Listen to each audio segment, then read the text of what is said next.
हाँ, last question, जैसे अभी आपने कहा कि जो बीजेपी आरएसएस है वो ऐसे मुद्दे उठाती है, जैसे शीशमहल की बात की।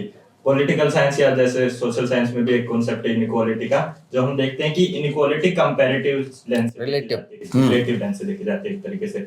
तो क्या ये भी बात सही नहीं है कि लोगों को पिछले 5 या 10 साल में ऐसा लगा कि उनकी जो रियलिटी है, जो सोशल रियलिटी है, जो ग्राउंड रियलिटी है, उसमें कोई फर्क नहीं आया और केजरीवाल यहाँ पे शीशमहल बना रहा है, तभी जो बीजेपी ने मुद्दा उठाया शीशमहल का उनके वहां क्लिक किया।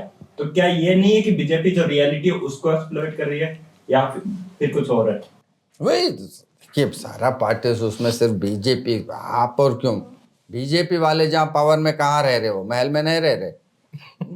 नहीं, वो कहाँ रह रहे? वो और पार्टीज एक्सप्लॉइट करो उनको, तो वो दैट्स अ पॉइंट। तो रियलिटी और एजेंडा में कोई पार्टियों में कुछ फर्क नहीं है।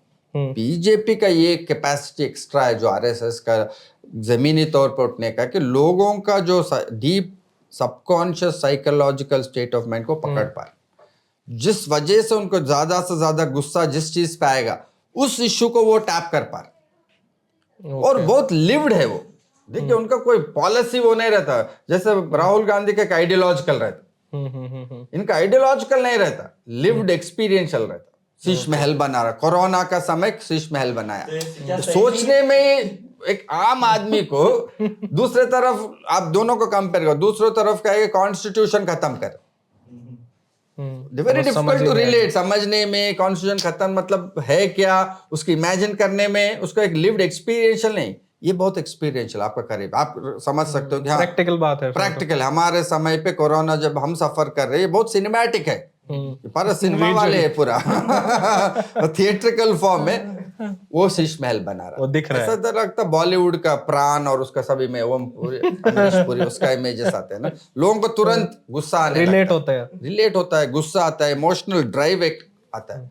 ये ऑपोजिशन वाले नहीं कर, इसमें गलत सही है, लेकिन ये एक तरफ नहीं है ना, ये रियलिटी तो चारों तरफ है। बाकी पार्टीज करो, बीजेपी वही वो वहां आप सही करो, बाकी पार्टीज वो रियलिटी एक्सपीरियंशियल, मैं पहले भी कहा नहीं कर पा रहे, क्योंकि उनके खुद के पास वो कॉम्प्लेक्स रियलिटी, इस इमोशन को डिक करने के खुद के पास बहुत कॉम्प्लेक्स लाइफ होना चाहिए, जिससे आप समझ सकते हो क्या इमोशंस काम करते क्या नहीं करते।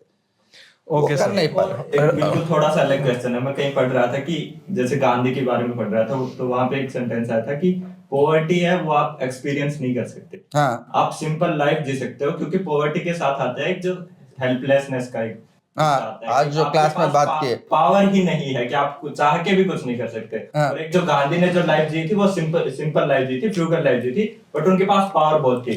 तो उस सेंस में आप कैसे देखते हो, जैसे कांग्रेस है या फिर जो मतलब बड़ी बड़ी पार्टियां हैं जो हिस्टोरिकली बड़ी रही हैं, क्या वो उस पॉवर्टी को या उस कॉम्प्लेक्स रियलिटी को वो समझ पाएंगे? देखो उसी में अगेन मोदी जी जो कहते मैं चाय वाला हूँ, क्योंकि उन्होंने जिया है, वो जिया है, कितना जिया किसी को पता नहीं। चाय ना बेची हो तो लाइफ तो जी है, लाइफ तो मतलब कहीं ना कहीं लाइफ देखे लोग, सफरिंग तो देखे, अकेलापन, अकेला रहा है, ऑब्वियसली सिंपल से छोटे से घर से तो आया बंदा, सिंपल से कार्य करता थे, बढ़ के ऊपर निकला। वो जो कॉम्प्लेक्स उनका जर्नी बहुत हेट्रोजीनियस जर्नी है, गरीब से लेके ऊपर तक, ये बहुत कॉम्प्लेक्स जर्नी है। उसमें वो जो रियलिटी देखते हैं इंडिविजुअल्स का वल्नरेबिलिटी, किस समय में इंडिविजुअल्स किस तरह रेस्पॉन्ड करेंगे, ये बाकी पार्टी अखिलेश राहुल इनका पास कभी नहीं हो सकता, क्योंकि ये 3rd 4th जनरेशन है, उसी रिचेस में पले, कितना भी ऑनेस्ट हो, कितना भी कमिटेड हो, वो कॉम्प्लेक्सिटी ऑफ रियलिटी हेट्रोजीनियस रहना चाहिए गरीब से। इसलिए एक दलित में, एक ओबीसी में जो गांव से आके यूनिवर्सिटी तक पहुंचा, उनका जर्नी बहुत हेट्रोजीनियस रहता है, अलग अलग स्पेसेस को देखते,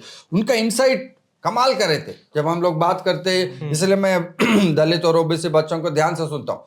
वो जैसे परसों का एक एग्जाम्पल देता हूँ, मैं एक रिव्यू लिखा अंबेडकर किसी, ये जो बीमा कारों में अरेस्ट हो गया उनके बारे में, और कहा कि एक्टिविस्ट जितना मैं मिला हूँ उनको वो सिंपल लिविंग और कपड़ों पे ज्यादा ध्यान नहीं देते।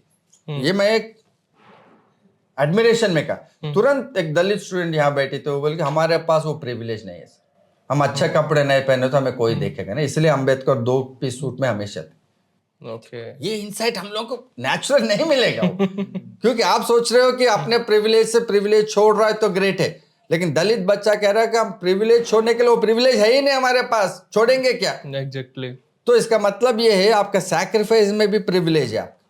ये इंसाइट आपको कब मिलेगा? जब आपको अलग अलग हेट्रोजिनस एक्सपीरियंसेस, वो कहीं ना कहीं आरएसएस बीजेपी वाले कहीं ना कहीं वो हेट्रोजिनस एक्सपीरियंसेस कहीं ना कहीं अमेलगमेट कर रहे, तो वो ऑपोजिशन वाले को कहाँ से मिलेगा? इसलिए राहुल जी तो अभी कह रहे हैं कि नया लोग राहुल आना के आगे आप जी लगा रहे हो, मोदी के आगे सीधा मोदी।